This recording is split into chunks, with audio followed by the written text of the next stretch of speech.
নিশাতের আগেই উপকূলে রেমালের তাণ্ডব, জেলায় জেলায় ঝড়ো বাতাস, ভারী বৃষ্টি, 10 থেকে 12 ফুট জলোচ্ছ্বাসের আশঙ্কা। মোংলা পায়রায় 10 নম্বর মহাবিপদ সংকেত, চট্টগ্রাম কক্সবাজারে 9। দুর্যোগপ্রবণ এলাকায় বন্ধ শিক্ষা প্রতিষ্ঠান। বেড়িবাঁধ তলিয়ে গিয়েছে আর সবাই আতঙ্কে আছে। আমাদের ঘর বাড়ি সব তলায় যাইতেছে, আমরা থাকমু কই খামু কই। চুলা টুলা সব পানিতে ডুবে গেছে। এত বছর তো পানি হয়েছে, তো এভাবে তো পানি হয় না। দোকানপাট সম্পূর্ণ পানিতে তলিয়ে গেছে। জলোচ্ছ্বাস বাতাসটা 90 থেকে 120 কিলোমিটার পর্যন্ত, কোথাও কোথাও আরো হঠাৎ করে একটু বেশিও হতে পারে। মোংলায় ট্রলার ডুবিতে নিখোঁজ 2, ঘূর্ণিঝড়ে আতঙ্কিত হলেও আশ্রয় কেন্দ্রে যেতে অনীহা।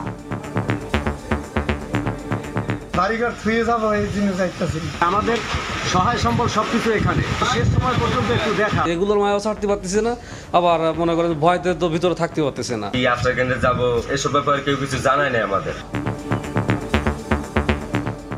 দেখছিলেন প্রধান শিরোনাম, দুপুরের সময়ের সঙ্গে আছে আমি শায়লা রহমান ইমা। এবার অন্যান্য শীর্ষ সংবাদ। অনুমোদন কইরা দেয়া ওনার জায়গা কাম করে একদম পানিতে মিশে দিছে। ক্ষতবিক্ষত সড়কে জমেছে পানি, উন্নয়নের নামে রাস্তা খোঁড়াখুড়ির কাছে জিম্মি রাজধানীবাসী। ভোগান্তির সঙ্গে বাড়ছে প্রকল্প ব্যয়, পকেট ভারী হচ্ছে ঠিকাদারের।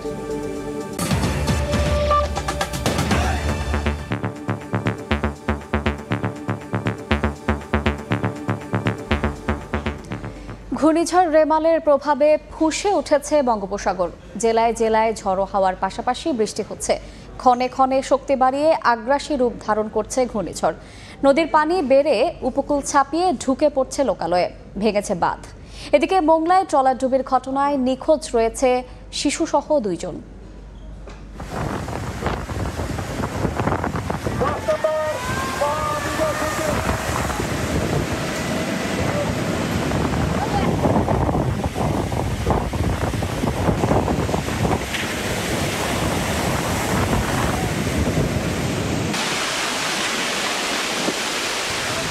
ভয়ঙ্কর রূপে শক্তি বাড়িয়ে ধেয়ে আসছে রেমাল। আগলে প্রতি মুহূর্তে বদলে যাচ্ছে সাগর ও নদী তীরবর্তী এলাকাগুলোর আবহাওয়া।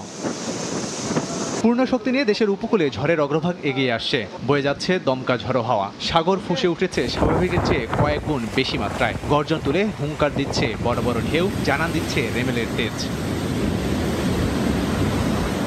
ওমানের নাম দেয়া চলতি বছরের প্রাক বর্ষা মৌসুমের রেমেলের রক্তচক্ষু সর্বনাশা তাণ্ডব ব্যাপক ক্ষয়ক্ষতির কারণ হতে পারে বলে জানাচ্ছে আবহাওয়া দপ্তর। সময়ের সঙ্গে সঙ্গে কেন্দ্রবিন্দু আরও বেগতিক, আরও আগ্রাসী হয়ে ছুটছে। পশ্চিমবঙ্গের সাগর দ্বীপের পাশাপাশি মূল আঘাত আশ্রয় করবে বাংলাদেশের উপকূলে, যার আঘাত সবচেয়ে বেশি দাপট ছড়াবে 18 জেলায়। এর মধ্যে পটুয়াখালীর খেপুপাড়া বিপজ্জনক অবস্থায়, সুন্দরবনেও তাণ্ডব লীলার শঙ্কায় বাসিন্দারা। এরই মধ্যে বাতাসের প্রবল গতিবেগে লন্ডভন্ড পরিস্থিতি তৈরি হয়েছে উপকূলীয় এলাকাগুলোতে। বিভিন্ন জায়গায় ঝড়ো হাওয়া ও থেমে থেমে বৃষ্টি হচ্ছে। নদীর পানি বেড়ে উপকূল ছাপিয়ে লোকালয়ে ঢুকছে পানি, ভেঙে গেছে বাঁধ, হিমশিমে জনপদ। রেমেল অতিক্রমের সময় 8 থেকে 10 ফুট জলোচ্ছ্বাস হতে পারে। সেই সঙ্গে অতি ভারী বৃষ্টিতে 5 জেলায় ভূমিধসের শঙ্কার কথাও জানিয়েছে সংস্থাটি। এই অবস্থায় উপকূলের বাসিন্দাদের আশ্রয় কেন্দ্রে নিতে মাইকিং করছে স্থানীয় প্রশাসন। ঘূর্ণিঝড় রেমেলের প্রভাবে 10 নম্বর মহাবিপদের সংকেতের মধ্যে মোংলায় নিরাপদ আশ্রয়ের দিকে ছুটতে থাকেন ধারণ ক্ষমতার 4 গুণ বেশি যাত্রী নিয়ে একটি ট্রলার। এতে ট্রলারটি পাড়ের কাছাকাছি জায়গায় ডুবে যাওয়ায় অধিকাংশ যাত্রীরাই সাঁতরে তীরে উঠলেও শিশুসহ 2 জন নিখোঁজ হন।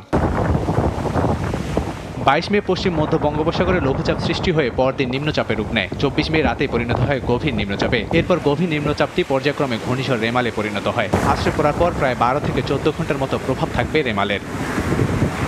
লাবিব হাসান, সময় সংবাদ। ঘূর্ণিঝড়ের প্রভাব জানাতে পটুয়াখালীর কুয়াকাটায় আছেন শিকদার জাবির হোসেন, সাতক্ষীরার শ্যামনগরে আছেন সহকর্মী তানজিম আহমেদ এবং খুলনার দাকপে আছেন সহকর্মী আব্দুল্লাহ আল মামুন রুবেল। সরাসরি প্রথমে যাচ্ছি জাবিরের কাছে।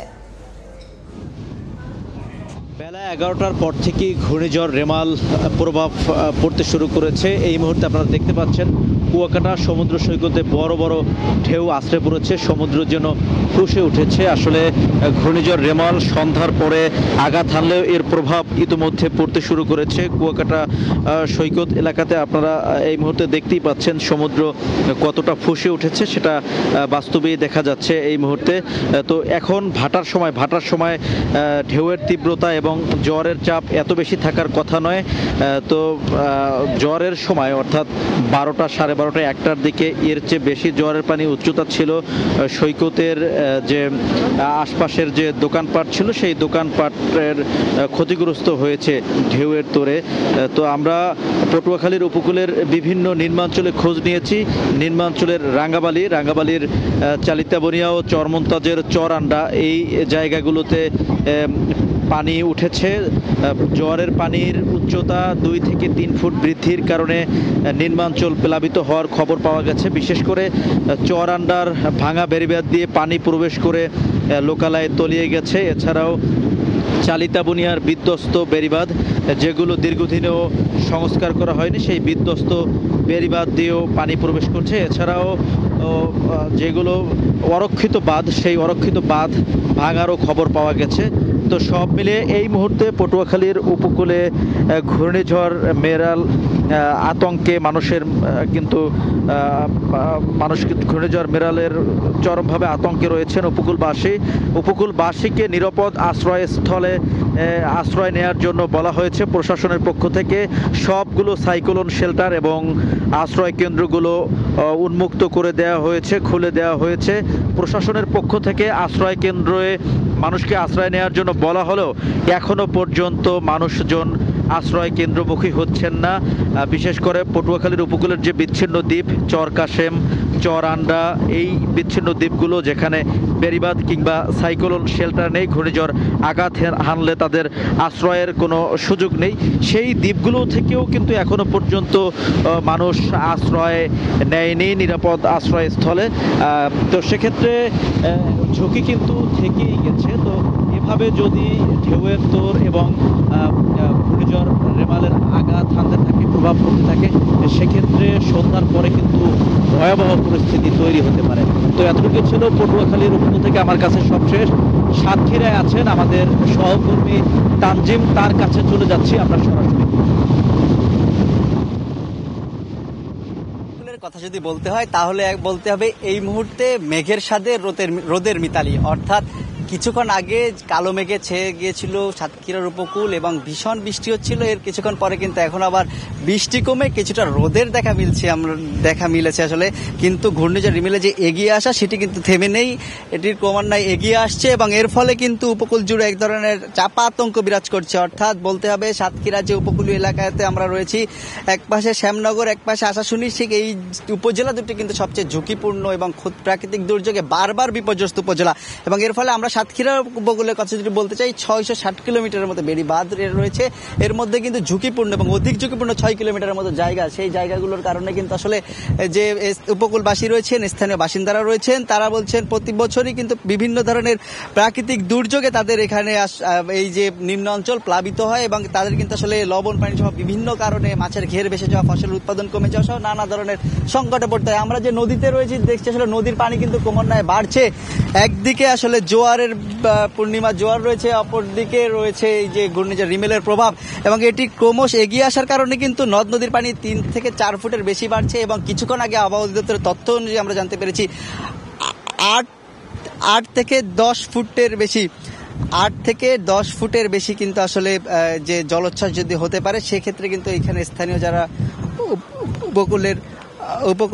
উপকূলের যারা রয়েছেন বাসিন্দারা, তারা আমাদেরকে বলছেন যে বিভিন্ন ক্ষতিগ্রস্ত এবং যেসব জায়গা সংস্কারের অভাব রয়েছে সেই সব জায়গাগুলো যদি আসলে 10 ফুটের উপরে প্লাবিত হয় এবং সেক্ষেত্রে কিন্তু নিম্ন অঞ্চল সহ এই যে লোকালয়গুলো এগুলো প্লাবিত হওয়ার কথা রয়েছে। এই নদী তীরে আমরা যে আসলে দেখছি যে নদীতে ঢেউ আসলে কিভাবে পাড়ে আশ্রে পড়ছে এবং এটি কিন্তু সময়ের সাথে সাথে এই ঢেউয়ের পরিমাণ, বাতাসের পরিমাণ, বৃষ্টির পরিমাণ সব কিছু আসলে বাড়ছে এবং এই বৃদ্ধির ফলে আমাদের এখন তবে একটি কথা জানিয়ে রাখতে হয়, জেলা প্রশাসনের পক্ষ থেকে, উপজেলা প্রশাসনের পক্ষ থেকে কিন্তু সার্বিক প্রস্তুতি নেওয়া হয়েছে। তারা বলছেন যে তাদের দুর্যোগকালীন সময় যে ধরনের প্রস্তুতি দরকার, সাইক্লোন শেল্টার বা বিভিন্ন শিক্ষা প্রতিষ্ঠান আসলে আশ্রয় কেন্দ্র হিসেবে ব্যবহার করার জন্য উপযোগী করে রাখা হয়েছে। একই সাথে তারা এই বিষয়গুলো বলছেন শুকনো খাবার থেকে শুরু করে প্রয়োজনীয় চিকিৎসা সরঞ্জামাদি এবং মেডিকেল টিম থেকে শুরু করে সবকিছুই তারা কিন্তু আসলে প্রস্তুত রেখেছেন যেন দুর্যোগকালীন সময় তারা এই বিষয়গুলোকে আসলে মাথায় রেখেই তারা কাজ করছেন। একই সাথে একই সাথে কিন্তু আমরা দেখছি যে আসলে সাতক্ষীরার যে উপকূল সেই উপকূল জুড়ে এক ধরনের আতঙ্ক বিরাজ করছে সাধারণ মানুষের মধ্যে। তবে এখন পর্যন্ত আশ্রয় কেন্দ্রে যা শুরু করেনি, যে স্থানে যারা স্বেচ্ছাসেবক রয়েছেন, ফায়ার সার্ভিস রয়েছেন, তারা কিন্তু আসলে বলছেন যার খুব দ্রুত যেন তারা আশ্রয় কেন্দ্রে নিরাপদ আশ্রয়ে যান। এবং তারা কিন্তু আসলে বলছেন যেন এই ঘূর্ণিঝড়টি আঘাত হানলে কিন্তু তারা সেই জন্য যে প্রস্তুতি, সেই প্রস্তুতি কিন্তু সাতক্ষীরা উপকূল যারা রয়েছেন তারা নিয়েছেন বলছেন। বরগুনাতে আমাদের রয়েছেন সহকর্মী বাদল, আমরা সরাসরি যাচ্ছি তার কাছে সেখানকার খবর জানতে। ঘূর্ণিঝড় রেমালের আতঙ্ক বিরাজ করছে উপকূলীয় জেলা বরগুনাতে। এই বরগুনা জেলাটি চারপাশে নদী এবং সমুদ্র দ্বারা বেষ্টিত, তাই এখানে সবসময় কোনো না কোনো দুর্যোগ প্রতি বছরই হানা দেয়। এবছরও কিন্তু তার কোনো ব্যতিক্রম হয়নি। আপনি দেখতে পাচ্ছেন যে এই যে বরগুনা যে বিষখালী নদী রয়েছে, এই বিষখালী নদী কিন্তু বেড়িবাঁধ রয়েছে, কিন্তু বেড়িবাঁধের উপর থেকে পানি প্রবাহিত হয়ে কিন্তু এখন অনেক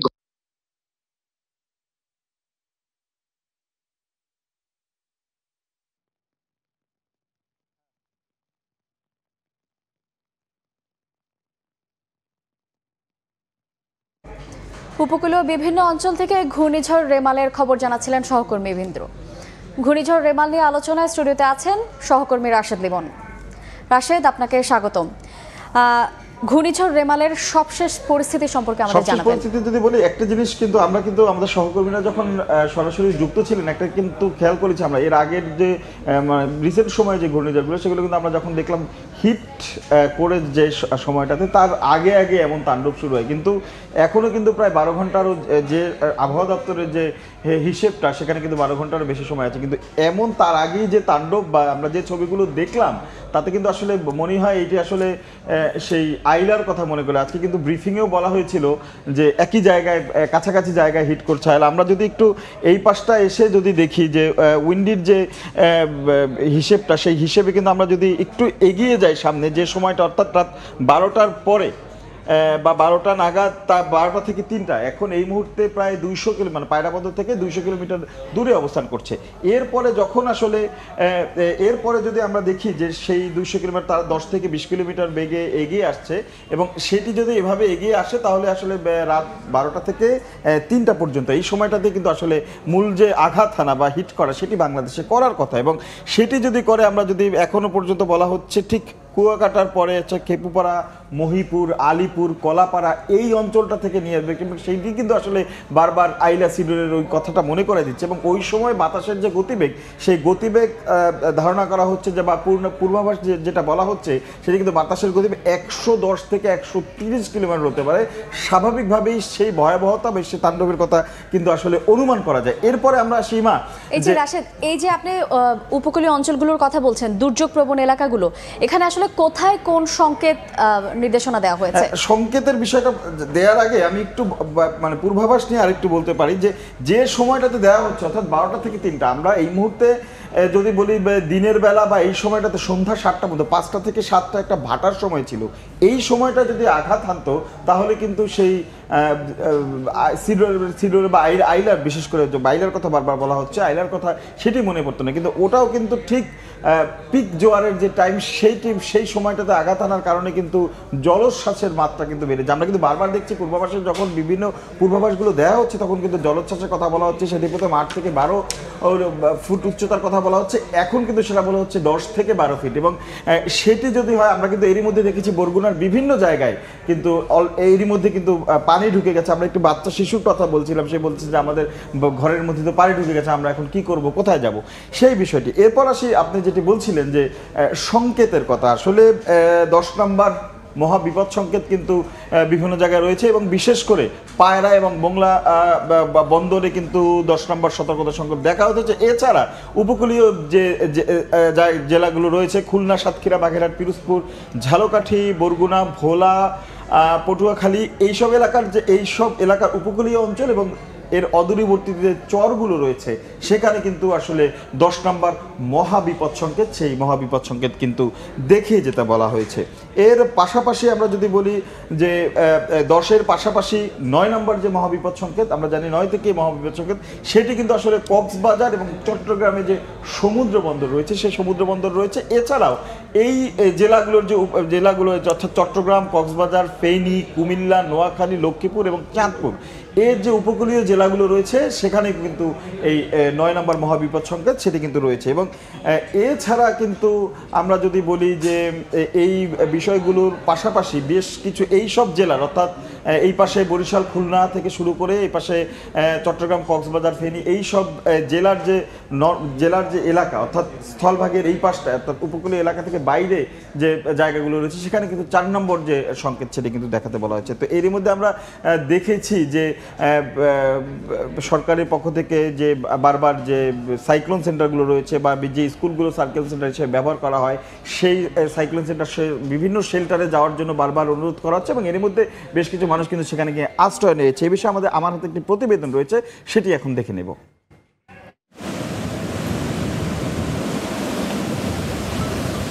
রক্তচক্ষু নিয়ে ধেয়ে আসা ঘূর্ণিঝড় রেমাল এরই মধ্যে প্রভাব বিস্তার করতে শুরু করেছে দেশের উপকূলীয় অঞ্চলে। দমকা হাওয়া সেই সঙ্গে বৃষ্টি জানান দিচ্ছে রেমালের শক্তিমত্তার। তবে আবহাওয়া অফিসের পর্যবেক্ষণ বলছে প্রায় 10 কিলোমিটার গতিতে উপকূলের দিকে ধেয়ে আসা রেমালের অগ্রভাগের মূল প্রভাব শুরু হবে বিকেল 3টার দিকে। এ সময় বাতাসের গতিবেগ থাকতে পারে ঘন্টায় 110 থেকে 120 কিলোমিটার। ঘূর্ণিঝড়ের কেন্দ্র উপকূল অতিক্রম করতে শুরু করবে রাত 12টা নাগাদ, শেষ হতে পারে রাত 3টার দিকে। তবে পশ্চাৎভাগের প্রভাব রয়ে যাবে আরও কিছু সময়। সব মিলিয়ে তাণ্ডব চালাতে পারে 12 থেকে 14 ঘন্টা। আশঙ্কা রয়েছে জলোচ্ছ্বাস ও ভূমিধসেরও। ঘূর্ণিঝড়ের প্রভাবে এরই মধ্যে মোংলা ও পায়রা সমুদ্র বন্দরকে আনা হয়েছে 10 নম্বর মহা বিপদ সংকেতের আওতায়। 9টি উপকূলীয় জেলা ও তাদের অদূরবর্তী দ্বীপ ও চরসমূহ থাকবে একই সংকেতের আওতায়। কক্সবাজার ও চট্টগ্রাম সমুদ্র বন্দরকে দেখাতে বলা হয়েছে 9 নম্বর মহা বিপদ সংকেত। আশপাশের দ্বীপ ও চরসমূহের জন্য থাকবে একই সংকেত।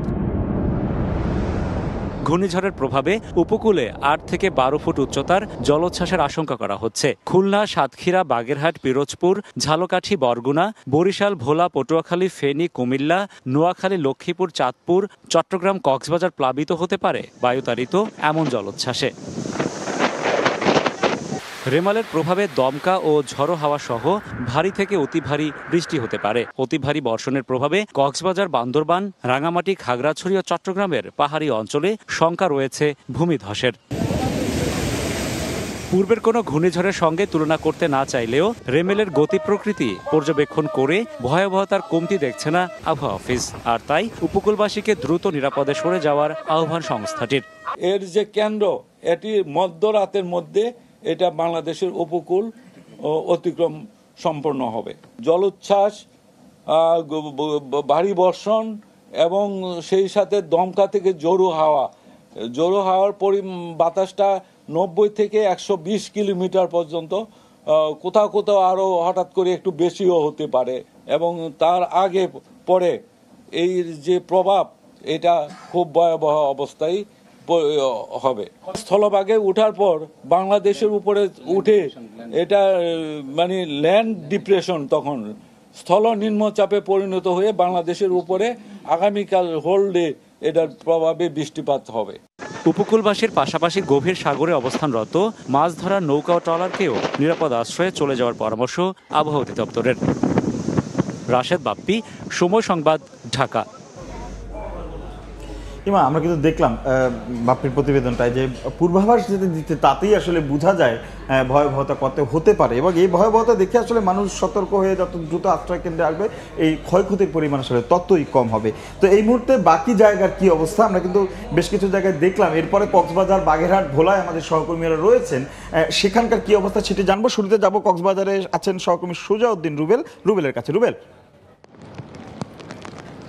ঘূর্ণিঝড় রেমালের যে প্রভাব সেটি কক্সবাজারে অলরেডি পড়তে শুরু করেছে। যেটি আবহাওয়া অফিস যেটি বলছে, এখন ঘূর্ণিঝড় রেমালের অগ্রভাগ সেটি অগ্রসর হতে শুরু করেছে। এটি বিকেল থেকে অগ্রসর হয়ে সন্ধ্যা 6টার দিকে কক্সবাজার উপকূল অতিক্রম করার একটি সম্ভাবনা রয়েছে বলে কক্সবাজার আবহাওয়া অফিসের সহকারী আবহাওয়াবিদ আব্দুল হান্নান নিশ্চিত করেছে। তিনি যেটি বলছে, যেহেতু ঘূর্ণিঝড়টি কক্সবাজার উপকূল থেকে প্রায় 300 কিলোমিটার দূরে অবস্থান করছে, সেটি সেটি অগ্রসর হচ্ছে এবং অগ্রভাগ যেহেতু কক্সবাজার উপকূল অতিক্রম করছে সেই ক্ষেত্রে বৃষ্টি ঝরিয়ে ভারী বৃষ্টিপাত থেকে শুরু করে ঝড়ো হাওয়া থেকে শুরু করে যে নানা ধরনের যে আবহাওয়ার যে পরিস্থিতি খারাপ হয়েই মূলত এটি কক্সবাজার উপকূল অতিক্রম করবে। মূলত ভারী বৃষ্টিপাতের মাধ্যমেই কিন্তু এটি দুর্বল হয়ে কক্সবাজার উপকূল অতিক্রম করবে সেটি বলা হচ্ছে। এখন আমরা দেখতে পাচ্ছি ভারী বৃষ্টিপাত হচ্ছে, প্রায় ঘন্টাখানিক হচ্ছে যে বৃষ্টিপাত সেটি অনবরত চলছে। অন্যদিকে যে সাগর কিন্তু আমরা যেটি লক্ষ্য করছি উচ্চ জোয়ার এখন ভাটা চললেও সেটি এখন পানির যে উচ্চতা সেটি বাড়ছে। বিশেষ করে 10 থেকে 12 ফুট উচ্চতায় সমুদ্রের যে বিশাল বিশাল ঢেউ সেটি যে প্রবাহিত হয়ে কক্সবাজারের যে নিম্নাঞ্চল সেটি প্লাবিত হয়েছে। এরই মধ্যে কক্সবাজার সদর উপজেলার যেটি নাজিরাট ট্যাগ বলা হয় সেখানে প্রায় পানি প্রবেশ করে মানুষ প্লাবিত হয়েছে। পাশাপাশি মহেশখালী, কুতুবদিয়া বিভিন্ন যে বেড়িবাঁধগুলো ভেঙে পানি প্রবেশ করে অনেকে নিম্নাঞ্চল প্লাবিত হয়েছে। তবে প্রশাসন বলছে তাদেরকে আশ্রয়কেন্দ্রে আনা হয়েছে এবং তাদেরকে সব ধরনের সহযোগিতা করা হচ্ছে। তো এ ছিল আমার কাছে কক্সবাজার থেকে ঘূর্ণিঝড় রেমালের সর্বশেষ পরিস্থিতি। এখন আমরা চলে যাচ্ছি ঘূর্ণিঝড় রেমালের আরো খবর জানতে। বাগেরহাটে রয়েছে আমাদের সহকর্মী আলী আকবর টুটুল। সাইক্লোন শেল্টারগুলোকে এখন কিন্তু মানুষ আশ্রয় নিতে শুরু করেছে। আমরা এখানে দেখেছি যে আসলে সকাল থেকেই কিন্তু বেশ কিছু প্রভাব রয়েছে এই সাইক্লোন শেল্টারের রেমালের প্রভাবের কারণে।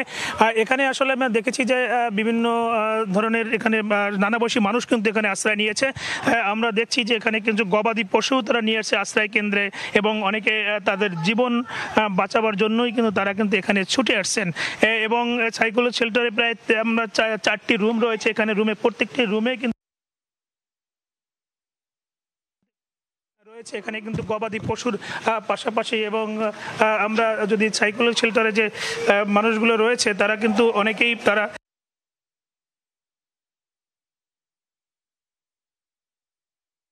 কিন্তু আশ্রয় নিয়েছেন। তারা কিন্তু এখানে আমরা দেখছি যে সবচেয়ে বেশি কিন্তু মানুষ আশ্রয় নিয়েছে এখানে শিশু রয়েছে এবং অনেকে বৃদ্ধ মানুষ তারা কিন্তু এখানে আশ্রয় নিয়েছেন। এখানে আমরা দেখছি যে আমরা আশ্রয় নিয়েছেন। এখানে আমরা দেখছি যে আমরা কিন্তু এখানে দেখেছি যে মানুষের যে তারা নানা বয়সী মানুষ কিন্তু এখানে রয়েছে এবং বিভিন্ন রুমে তারা কিন্তু আশ্রয় নিয়েছে। এখানে অনেক বৃদ্ধ মানুষ এবং অনেকে কিন্তু এখানে অনেক শিশু রয়েছে এবং সবাই কিন্তু আশ্রয় কেন্দ্রে আসতে শুরু করেছে এবং এটা দেখেছে। এই ছিল আমার কাছে শরণখোলা আশ্রয় কেন্দ্র থেকে সব। এখন আমরা যাব ভোলা আছে যেখানে লিটনের কাছে সনবো, সেখানকে সব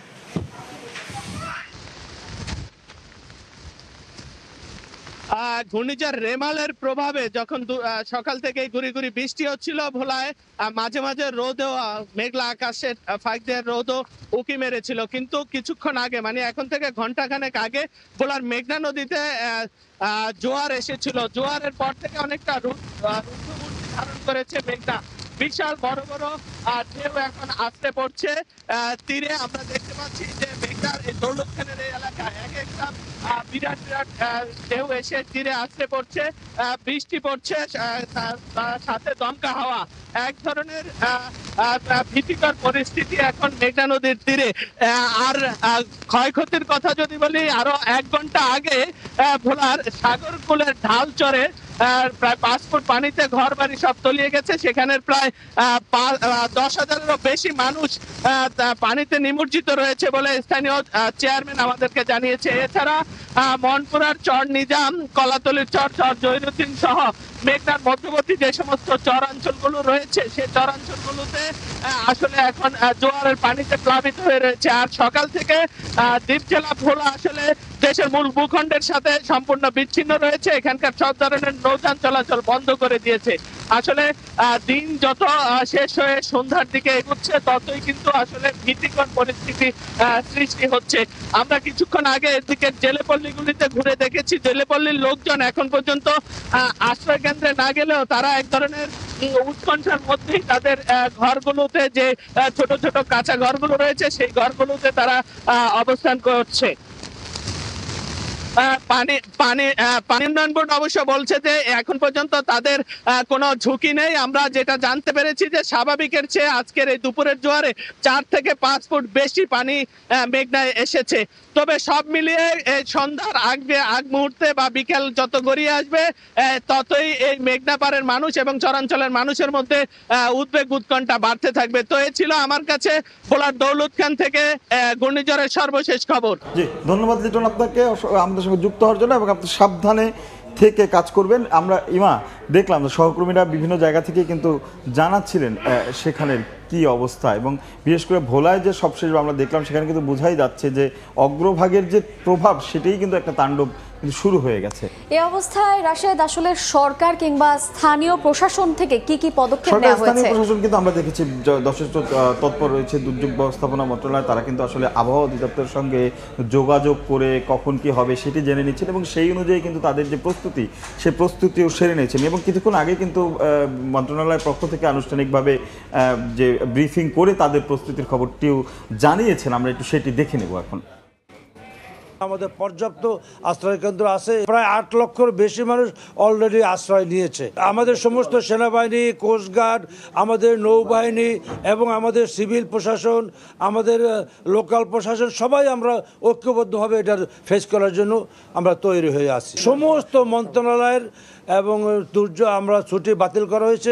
স্কুল খোলা থাকবে কিন্তু ক্লাস বন্ধ থাকবে। যেই সমস্ত এলাকা অ্যাফেক্টেড হওয়ার সম্ভাবনা ইতিমধ্যে ঘোষণা হয়েছে, সবাইকে এক্ষুনি নিরাপদ আশ্রয়ে যাওয়ার জন্য অনুরোধ করছি।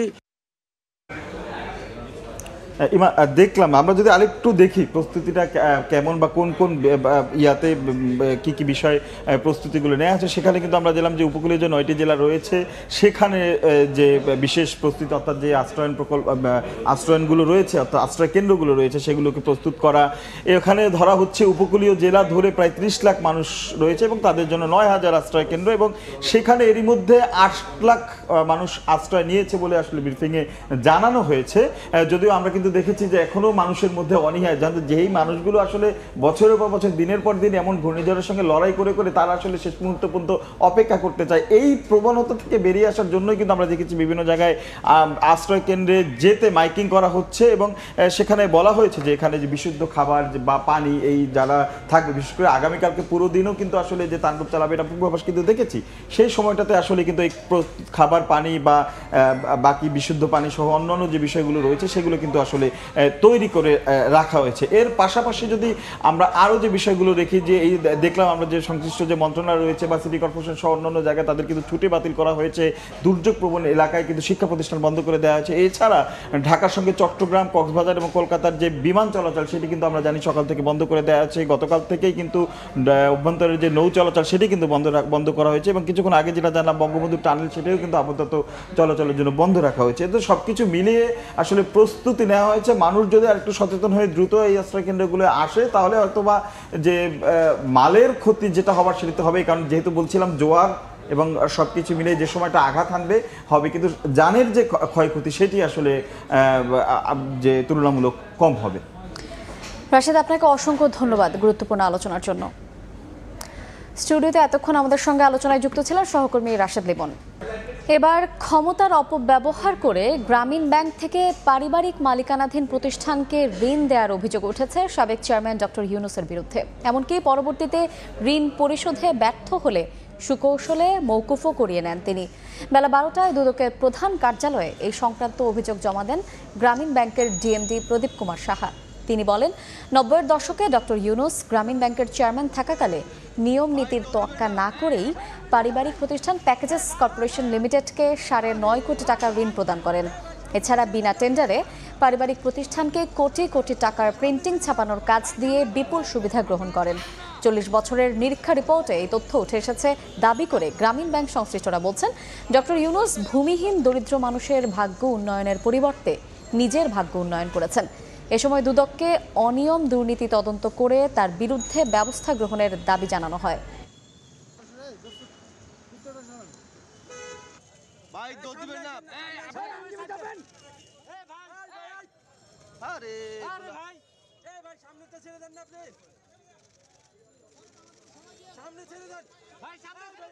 আপনারা সরেন না। জাতির পিতা বঙ্গবন্ধু শেখ মুজিবুর রহমানের জীবনীর উপর নির্মিত তথ্যচিত্র কলকাতায় মুজিব এর খসড়া দেখেছেন প্রধানমন্ত্রী শেখ হাসিনা। সকালে গণভবনে এই তথ্যচিত্রটি দেখার আয়োজন করা হয়। সকাল 10টায় তথ্যচিত্রটির খসড়া কপি প্রধানমন্ত্রীর কাছে উপস্থাপন করা হয়। বঙ্গবন্ধুর জীবদ্দশায় কলকাতা শহরে নানা গুরুত্বপূর্ণ ঘটনা আছে। এই বিষয়টি উপজীব্য করেই তথ্যচিত্রটি নির্মাণ করা হয়েছে।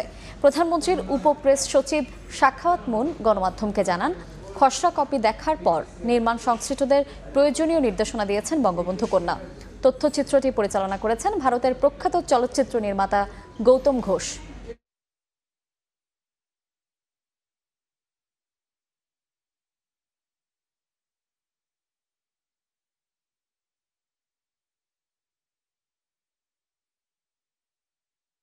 কর্মসংস্থান বাড়লেও প্রবৃদ্ধি নেই রেমিটেন্সে। 2 বছরে প্রায় 25 লাখ জনশক্তি দেশের বাইরে গেলেও প্রবাসী আয় থমকে আছে আগের জায়গায়। বৈধভাবে অর্থ পাঠাতে বিদেশি ব্যাংকগুলোর সঙ্গে দেশীয় ব্যাংকগুলোর চুক্তির পরামর্শ ব্যাংকারদের। আর আসন্ন বাজেটে প্রণোদনায় বরাদ্দ বাড়ালে রিজার্ভের পাল্লা ভারী হবে বলে মনে করেন অর্থনীতিবিদরা। কাজল আব্দুল্লাহর রিপোর্ট। রপ্তানি আর রেমিটেন্সে ভর করেই শক্ত অবস্থানে দেশের অর্থনীতি। তবে রপ্তানির পাল্লা ভারী হলেও বছরের পর বছর একই অবস্থানে প্রবাসী আয়ের চিত্র। পরিসংখ্যান বলছে 2022 সালের ডিসেম্বর পর্যন্ত বিশ্বের বিভিন্ন দেশে কর্মরত বাংলাদেশের সংখ্যা ছিল 1,47,70,034 জন। পরবর্তীতে এক বছরে এই সংখ্যায় যোগ হয়েছে আরও 13 লাখ নতুন কর্মী। বর্তমানে প্রবাসে বাংলাদেশি কর্মীর সংখ্যা প্রায় 1,64,00,000। এর মধ্যে 2 বছরেই 14 লাখের বেশি শ্রমিক বিদেশে পাড়ি জমিয়েছেন, কিন্তু রেমিটেন্স আয় পড়ে আছে $2,200 কোটি ঘরেই। প্রশ্ন, তাহলে বাড়ছে না কেন রেমিটেন্স? অর্থনীতিবিদদের মত, আসছে বাজেটে জোর দিতে হবে দক্ষতা উন্নয়নে, বৃদ্ধি করতে হবে প্রণোদনা। এতে আয় বাড়বে $5 থেকে $10 বিলিয়ন।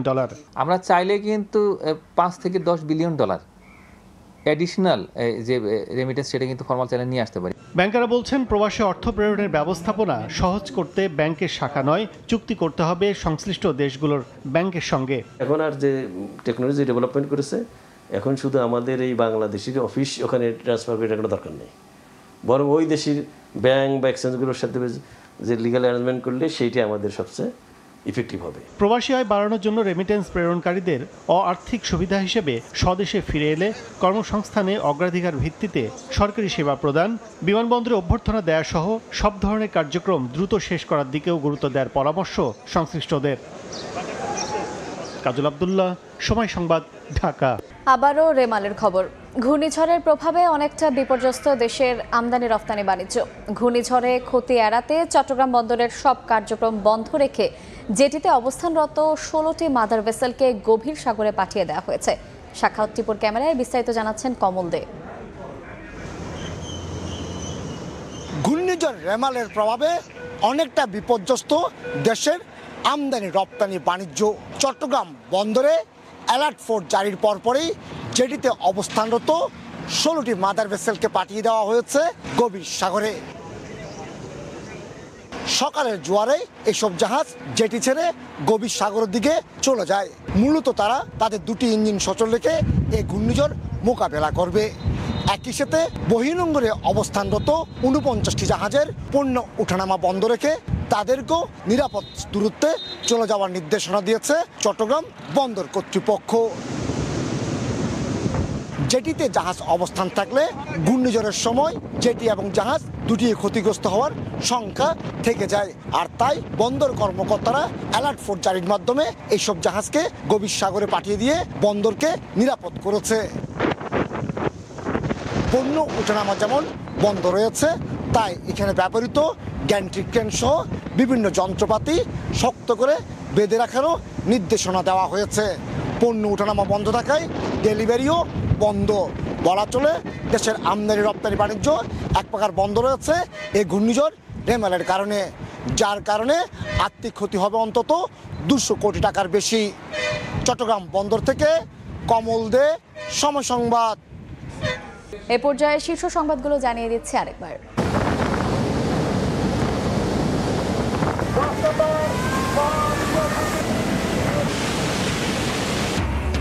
আঘাতের আগেই উপকূলে রেমালের তাণ্ডব, জেলায় জেলায় ঝড়ো বাতাস, বৃষ্টি। মোংলা পায়রায় 10 নম্বর মহাবিপদ সংকেত, চট্টগ্রাম কক্সবাজারে 9। মোংলায় ট্রলার ডুবিতে নিখোঁজ 2। এই ছিল দুপুরের সময়ে। এরপর বিভাগীয় সময়ে নানা খবর নিয়ে ফিরছি কিছুক্ষণ পর। সঙ্গেই থাকুন সময়ের।